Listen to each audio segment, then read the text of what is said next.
What's up, guys? Thanks for checking out the Daily Burgundy. Today we have an awesome limited edition lithograph of the 1980 U.S. Olympic hockey team, of course, the Miracle on Ice. This past weekend on Saturday, we celebrated the 40th anniversary of this iconic moment, so we just wanted to show off this really cool piece.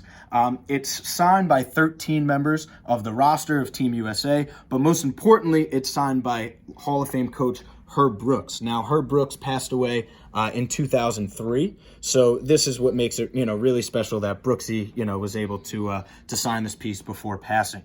Now, the Miracle on Ice, of course, it's one of the biggest underdog stories in all of sports, and it's also considered one of, if not the most iconic moment in sports. And what made it so special and what made it such a big upset is that Team USA at the time was a bunch of amateur players. There were no professional hockey players on the team, as were the rules, whereas the Soviets, it was a little bit of a loophole. Most of them were members of the Soviet army, but all they did was play hockey. So they were a professional team, and they were juggernauts. In the past, they had won 5 of the last 6 gold medals at the Olympics, with Team USA actually winning in 1960 as well. So 1960 and 1980 are the only gold medals that Team USA hockey has in the Olympics, this obviously being the last and the most iconic.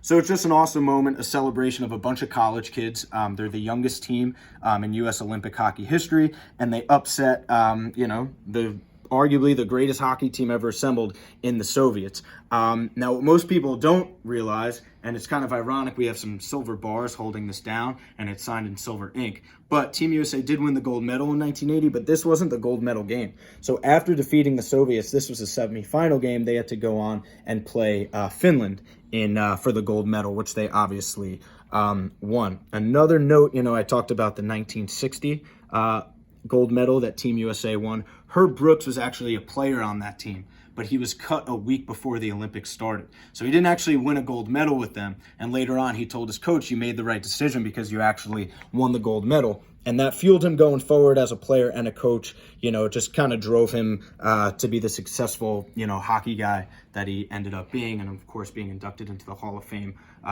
later on. So an awesome artwork. You see these college kids celebrating around the goal. They were shocked, just as well as, the rest of the hockey world was. And one thing I just want to note, you see here, which I love, is backup goalie for the Soviets. He's just absolutely devastated skating off the ice after the game. And he actually didn't start the game. As I said, he was the backup. After the first period, the head coach of the Soviets benched their starting goalie, who was considered by far the best goalie in the world.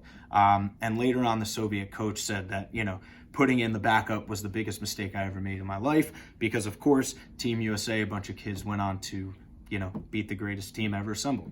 So just an iconic moment, to this day, it's, one of the biggest we celebrated every year, and just wanted to show off this awesome piece for the 40th anniversary.